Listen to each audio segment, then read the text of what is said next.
Vamos lá pro resumão da quinta rodada da Champions League. E vou te falar a sorte do PSG que não tem rebaixamento na UCL, né? Senão os caras estavam brigando pra não cair. Isso porque Bayern contra PSG foi o grande confronto do primeiro dia da quinta rodada. E entre dois times que estavam pressionados na tabela, especialmente o Paris, que começou a rodada na parte de baixo. O primeiro tempo foi do Bayern tendo mais ímpeto, né? Mas o Paris conseguindo encaixar uns bons ataques sim. Tanto o goleiro Safonov, que ganhou a posição do Donnarumma, quanto o Neuer fazendo boas defesas, com o detalhe de que o Kimmich quase marcou um gol olímpico, mas aí quem abriu o placar, Kim Min-jae, o zagueirão que já foi tão criticado e dessa vez fez uma grande partida, foi escolhido o Man of the Match e guardou o dele, aproveitando uma sobra de escanteio fechadíssimo do Kimmich. Fez o Safonov sair todo troncho do gol e deixar a bola soltinha para ser empurrada. Aí alguns torcedores do Paris vão ficar com saudade do Donnarumma, né? Aos 56 minutos, Dembélé foi expulso pelo segundo cartão amarelo numa entrada que eu não vi maldade. O cara tentou ir na bola, né? Mas acabou levantando o pé demais e o juiz imaginou que ele tava com as travas muito altas ali. Foi pra rua, não tava bem. Depois disso, o Paris até tentou um abafa no final, mas pouco conseguiu fazer e o Bayern só não ampliou porque o Musiala parou na trave.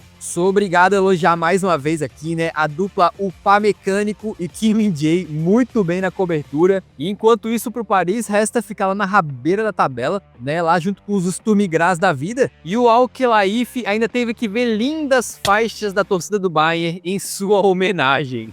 Outro grande jogo da rodada foi o Sporting, agora sem Ruben Amorim, recebendo o Arsenal. Os Gunners finalmente tiveram a volta do Odegaard aí, né? No que seria um confronto talvez um pouco difícil de prever, porque o Gyökeres está marcando gols sem parar, o Sporting muito bem, enquanto o Arsenal tem uma boa zaga. Mas antes de falar dessa partida, uma curiosidade, o Hillman, que foi capitão do Sporting na partida, é torcedor do Arsenal e tem até uma tatuagem do escudo dos Gunners no braço. Mas mesmo lá em Alvalade, o Arsenal começou avassalador, abrindo o placar com o Martinelli, depois ampliando com o Havertz. E o 3-0 veio com a jogadinha de escanteio tradicional dos caras, com o Gabriel Magalhães fazendo gol e comemorando fazendo a máscara do Gyökeres, tá? Só que tapando o olho ao invés da boca. Isso é o retorno de uma provocação, porque em 2022 o Sporting eliminou o Arsenal da Europa League lá no Emirates e o Pedro Gonçalves saiu naquela época imitando a comemoração do Xhaka. Então, provocou num dia, vai ser provocado no outro, agora tem que aguentar.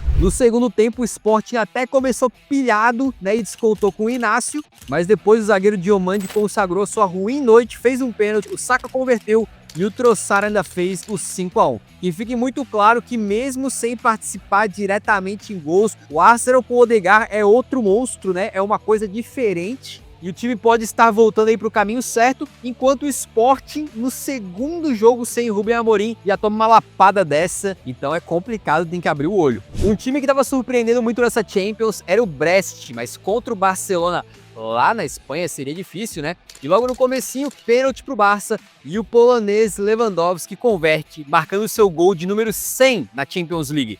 Uma lenda da competição sem dúvida alguma, porque apenas ele, Messi e Cristiano chegaram na marca dos 100 gols. Se você não percebeu ainda, se não caiu a ficha, acorda pra vida que você viu jogar um centroavante que será considerado lendário na história do futebol quando parar de jogar. O Barcelona sem Yamal, que tá fazendo uma falta danada, continua dominando e depois o Dani Olmo faz uma jogada linda ali, um driblezinho de futsal, passando o pé em cima da bola, fazendo 2-0. E já nos acréscimos, o artilheiraço Leva se consagra mais uma vez para fechar o 3-0, uma boa vitória pro Barça de Hansi Flick, que tinha dado uma rateada nos últimos jogos, mas voltou a vencer com tranquilidade. E o Leva, mais uma vez, numa fase absurda aos 36 anos. E eu não duvido mais desse homem não, tá? Agora vamos para um duelo de opostos na tabela, porque a Inter de Milão pegou o RB Leipzig, que só perdeu na Champions, e conseguiu abrir o placar de falta com o Di Marco, que manda a bola na área, ela pega no Keba, que marca o gol contra, e foi o gol do 1-0. E vou te falar, quando a fase tá ruim, né? Esse gol aí determinou a derrota do RB Leipzig por 1-0. E a Inter do Inzaghi é a única equipe que não tomou nenhum gol na Champions. Curiosamente, foram 7 gols marcados, um dos piores ataques da parte de cima da tabela na Champions, só que com 0 gols tomados, amigo. A Inter tá lá pra cima, não dá pra duvidar dos caras. E também não dá pra duvidar que o De Ketelaere, pelo jeito, odeia crianças, porque a Atalanta foi pegar o Young Boys e ele resolveu simplesmente demolir os caras. Primeiro passe dele pro gol do Retegui. O Young Boys empatou, mas ninguém liga, porque depois o De Ketelaere fez o 2-1. Depois ele dá um passe pro gol do Kolasinac.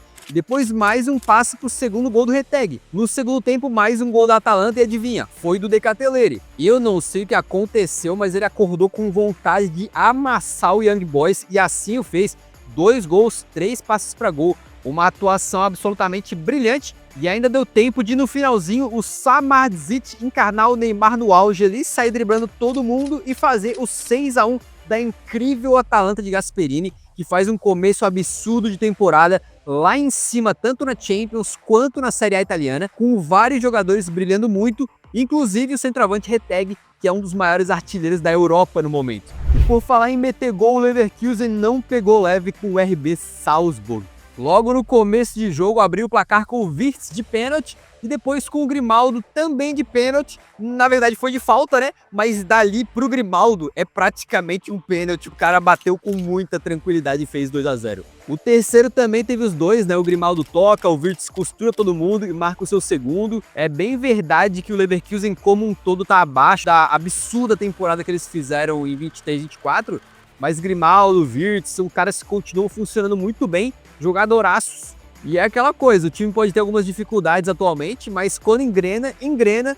Ainda teve tempo aí do Chique deixar o dele e o Aleix Garcia fechar o 5-0 com mais um passe para gol do Wirtz. E o time do Xabi Alonso muito forte na briga para ficar entre os 8 primeiros, né?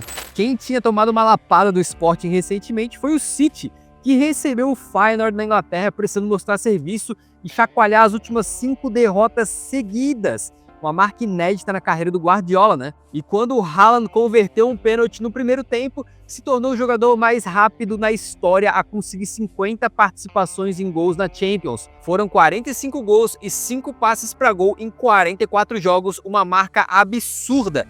Mas para alguns, ele é ruim, tá? Aí o City lembrou que era o City, fez o segundo com o Gundogan, fez o terceiro com o Haaland de carrinho. E aí 75 minutos de jogo, 3-0, parecia ganho, né? Mas esse City tá zicado. A defesa vacilou completamente e o Musa descontou. E depois de mais uma bobeada monstra somada com o azar, o Santiago Giménez também deixou dele. E foi já no final que a pipocada se concretizou. Nosso brazuca Igor Paixão fez uma bela jogada, deixou o Ederson na saudade e cruzou no segundo pau pro Ranco empatar. E o City, em pleno Etihad, jogou fora um 3-0 que tinha até os 75 minutos. Isso aconteceu pela primeira vez na história da Champions. Os caras estão sentindo uma fase e as broncas que o Guardiola tá dando lá no intervalo, no vestiário, pelo jeito não estão dando muito certo não. Guardiola que acabou de estender o seu contrato. O cara tá aqui para ficar e vai ser ele que vai ter que resolver essa crise. Por falar em crise, lá na República Tcheca as coisas não tão boas porque o Sparta Praga recebeu o Atlético de Madrid e o jogo foi de amplo domínio dos colchoneiros que abriram o placar num golaço de falta do Julián Álvares. Depois ele também fez o gol do 3-0 e assim, o Julián começou a temporada um pouco mais devagarinho, mas vai começando a ganhar corpo ali no time, né? Marcando seus golzinhos e ganhando protagonismo. O jogo também teve gol do Llorente, do Griezmann e 2 do Correa no final, daquele jeito que ele gosta, né? Entrando como um super sub ali e fazendo a diferença. E foi um 6-0 que certamente é a apresentação mais convincente da temporada e sela um momento absurdo. São 6 vitórias seguidas do Atlético, que dá uma subidinha boa na tabela com essas últimas vitórias na Champions, enquanto o Sparta Praga continua lá estacionado na zona de eliminação e não mostra nenhum poder de reação, né? Pelo jeito vai ter que chamar os 300 mesmo, porque com esses 11 em campo não tá dando. Vou falar em enterrado na tabela, não foi hoje que o nosso Slovan Bratislava conseguiu pontuar, rapaziada. Nós, do Slovan, recebemos o Milan e os caras logo abriram o placar com o Pulisic, que tá queimando a língua de muita gente aí, né? Vocês críticos, fazendo um começo de temporada muito bom, apesar de que depois o armênio Tigran Barsegian empatou o jogo. Aí o bonde do Tigran tava com o cerol na mão e não deixou fácil, né? Mas foi outro felino, o Rafael Leão, que fez o 2-1 para deixar os italianos na frente. Também de cavada, né? Assim como o Tigran. E aí tu já sabe, quer dançar? O Leão vai te ensinar. O Slovan até que tava tentando, né? Só que o Strelec deu uma recuada ridícula. Deu de presente pro Tammy Abraham e aí não teve jeito. O Milan martelou o martelão e fez o 3-1. No que o Slovan ainda descontou, mas foi 3-2 pros rossoneri. E ó, teve mais uma vez a entrada da baita promessa Francesco Camarda, de apenas 16 anos, que aos poucos tá ganhando seus minutinhos no profissional aí, né? Pra dar uma noção de quão novo ele é, nasceu em 2008. Então sequer era nascido na última conquista de Champions do Milan lá em 2007, que é uma loucura, né? O Milan dá uma subida e nós eslovaneiros aqui, estamos sofrendo com o nosso time da lanterna com 0 pontos. Um dia pontuaremos. Essa rodada também teve uma sapecada inesperada, que foi a do Estrela Vermelha para cima do Stuttgart, com direito a uma família em específico que deve estar feliz à beça. A família It, porque o Stuttgart abre o placar com o Demirovic e depois o Estrela destrói com Krunic, Ivanic e 2 do Radonjic. O único It que não marcou também foi um caso curioso, já que quem empata pro time sérvio lá no 1-1 foi o Silas, que justamente pertence ao Stuttgart. Então foi meio que uma lei do ex, mas também meio que lei do atual, tá? E o Silas não comemorou o gol. No fim das contas, o Stuttgart faz uma temporada abaixo daquela muito boa que foi a passada, né? E não consegue aproveitar para pular para a parte de cima da tabela, enquanto o Estrela Vermelha ganha sua primeira partida, mas ainda tá lá na zona de eliminação da Champions. Agora vamos para Sturm Graz e Girona, e o Girona, que até aqui tinha sofrido um número absurdo de gols contra, nesse jogo não sofreu, mas teve uma falha bizonha nesse gol ridículo perdido pelo Ivan Martin embaixo do travessão. O cara literalmente apanhou da bola. E aí depois mais uma falha, o goleirão Gazzaniga espalma uma bola no pé do Biras, que faz 1-0 na primeira vitória do time austríaco na competição, enquanto o Girona, temporada passada brilhante também, né, mas foi pra Champions pela primeira vez na história só pra passear, porque o negócio tá triste. Agora o surpreendente Mônaco recebeu o Benfica em casa e essa partida se prepara que foi tretosa, tá? Mas ela começou com o Mônaco muito bem, abrindo o placar com o Ben Seguir. Só 19 anos, né? Moleque muito promissor que defende a seleção do Marrocos. Eu acho bem seguir a carreira dele, hein? E depois do gol, o jogo foi só Benfica, né? Com várias chances, incluindo o Pavlidis perdendo algumas na cara do goleirão. Mas às vezes o centroavante precisa só de um erro da defesa adversária e foi o que aconteceu. No segundo tempo, o Mônaco começou bem, mas o Caio Henrique deu um recuo de cabeça muito ruim pro goleirão, que também não ajudou, né? Saiu mal pra caraca. E o Pavlidis então se consagrou empatando pro Benfica. Depois teve um gol anulado pro Mônaco por impedimento, depois outro anulado pro Benfica pelo VAR. Mas lembra que eu falei que tinha sido tretoso esse jogo? Pois é, a arbitragem dessa partida foi absolutamente horrenda. O juizão deixou de expulsar o Carreiras do Benfica numa falta óbvia que pegou só no jogador e depois deu a doida dando cartão ali pra todo mundo que chegava perto dele, um cara sem controle da partida nenhum. E pra piorar, o cara deu o segundo amarelo e expulsou o Singo do Mônaco por uma falta que não foi nem perto de ser amarelo, talvez. A arbitragem completamente descontrolada que acabou fazendo com que o Mônaco fosse muito prejudicado, né? Mesmo com 1 a menos, é o Mônaco que faz o 2-1 com o Mangaça, só que o Benfica com 11 contra 10 consegue se impor. O brazuca Arthur Cabral sobe muito bem de cabeça para empatar. E depois o Anduni, camisa 7 do Benfica, hein? Vira para 3-2 numa vitória dos encarnados, que foi excelente, óbvio, mas fica um pouco manchada por causa desse episódio vergonhoso protagonizado pelo Gizão. Agora vamos falar de Aston Villa, que pegou uma Juventus completamente remendada. Para vocês terem uma ideia, eles tinham tantos desfalques ali na equipe para essa partida, como o Douglas Luiz, o Vlahovic e o McKennie, que estavam só com 6 jogadores no banco. Cara, 6 jogadores, sendo que 2 eram goleiros. Ou seja, a não ser que trocasse o goleiro, o Thiago Motta não tinha gente suficiente nem para fazer as 5 substituições, cara. O jogo em si foi extremamente brigado, né? Muitas faltas no meio-campo, cartões amarelos, jogo truncado, torcida pegando no pé do juizão. Só que no segundo tempo apareceu ele, Dibu faz uma defesa absurda numa bola ali do Chico Conceição e no último lance da partida, gol do Aston Villa,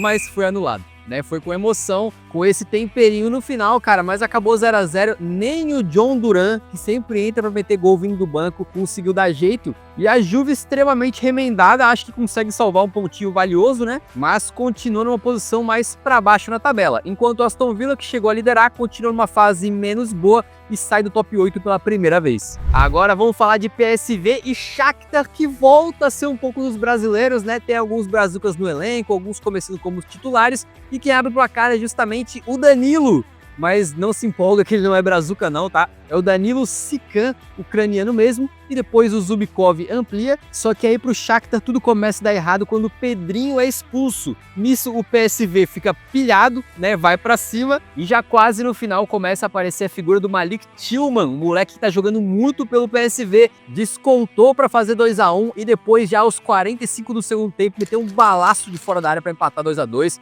Aí nos acréscimos, o Ricardo Pepi, curiosamente também estadunidense, sacramenta a vitória contra os ucranianos. 3 a 2 de virada no finalzinho. Depois do Feyenoord ir buscar um resultadaço com 3 gols no final lá contra o City, né? O também holandês PSV não quis ficar para trás e fez o mesmo. No jogo entre Celtic e Clube Brugge, a gente teve certamente uma das maiores bizarrices dessa Champions e talvez dos últimos anos do futebol europeu, quando o zagueirão Carter Vickers foi simplesmente recuar a bola pro goleiro. Só que quando tu vai recuar, tu tem que olhar pra ver onde é que o goleiro tá, cara. O goleiro não tava onde ele pensou, e aí ele pegou e deu um passe pra dentro do próprio gol, né? Absolutamente ridículo, como diria o narrador aí, né? E foi assim que o Bruges abriu o placar. A sorte do Carter Vickers é que depois o Maeda empatou num belo gol, e no final das contas, o jogo acabou 1 a 1, num empate que não ajuda nenhum dos dois, que continuam ali paradinhos na tabela, mas na parte do meio para baixo, sacou? Por falar na parte de baixo, o Bolonha é um dos piores times na tabela da Champions, né?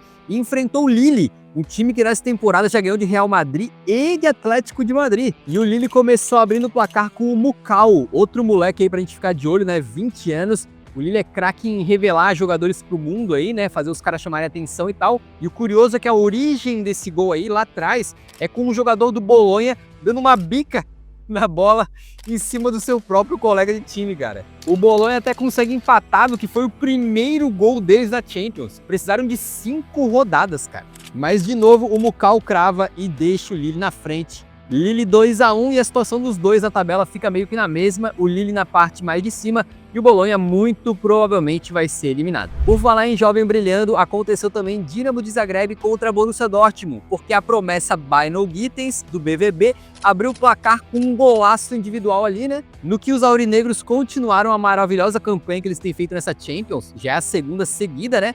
Ampliando ali com o Ben Sebaini, e depois o Guiassi fazendo o 3 a 0 para fechar a conta. Bela vitória do Dortmund fora de casa, enquanto o Dinamo de Zagreb se segura na zona de classificação para os playoffs e ó, na frente de PSG e Real Madrid. E justamente um dos confrontos mais esperados de toda essa fase de Liga da Champions foi entre Liverpool e Real Madrid. Virou quase um clássico recente, decidiu 2 Champions Leagues, mas o Real tá numa fase um pouquinho esquisita, ainda mais com a ausência do Rodrigo machucado e também sem o craque Vini Júnior com lesão, não conseguiu se encontrar. O Ancelotti fez um ataque de Mbappé na ponta esquerda, com o Brahim pelo meio, o Arda Güler na direita e nada deu certo ali, não teve coesão nenhuma esse time. O Liverpool durante praticamente toda a partida foi bastante bem, criou algumas chances e o Courtois contra os caras a gente sabe que é um monstro diferente, né? O Courtois contra o Liverpool costuma aparecer muito bem, costuma fazer defesas monstras e assim tava durante o jogo, né? Até que numa tabelinha esperta o McAllister abriu o placar. O Real Madrid não criou tanto, mas conseguiu um pênalti com o Lucas Vazquez e o Mbappé foi pra bola. Eu te juro que eu tava assistindo e pensei, cara, o bicho não tá jogando nada, parece que tá com a confiança no zero, que ele vai perder, isso aqui é brincadeira. E de fato perdeu, bateu a meia altura e o Keller foi defender. Temporada absurda desse goleiro substituindo o Alisson aí, né? Enquanto o Mbappé, cara, esse era o momento para ele se demonstrar. O Vini Júnior fora da equipe, o Rodrigo fora, o Real Madrid precisando de alguém para chamar o protagonismo. E ele é esse cara, mas ele não tá conseguindo. Ele fez uma partida muito ruim, muito apagada e não é o Mbappé que a gente conhece. O Liverpool também teve seu penal, e aí o Salah, um dos melhores do mundo nessa temporada de longe, vê o Courtois na frente dele, começa a ter aqueles flashbacks de guerra. E aí, amigo, ele deu uma batida ali que foi meio bizarra, né? Deu uma bicuda pra fora. Ninguém entendeu, mas no final das contas não fez falta porque depois o Gakpo sobe para fazer o segundo do Liverpool e garantiu 2 a 0 no placar, esquecendo essa freguesia que vinha há muito tempo. É a primeira vitória dos Reds para cima do Real Madrid desde 2009. O Endrick, que jogou uns 15 minutos dessa partida e mal tocou na bola, ainda estava nas fraldas da última vez que o Liverpool tinha vencido o confronto, né? Doideira total. E ó, a gente deu uma zoada no PSG aqui, né? Mas o Real Madrid tá pertinho da zona de eliminação da Champions, só uma posição na frente do Paris, é um negócio insano. E o Liverpool, contrário, né? 5 partidas, 5 vitórias, cada vez mais faz uma temporada absurda e ganhou esse jogo sem ter que forçar tanto, tá? Foi uma bela atuação muito segura dos Reds.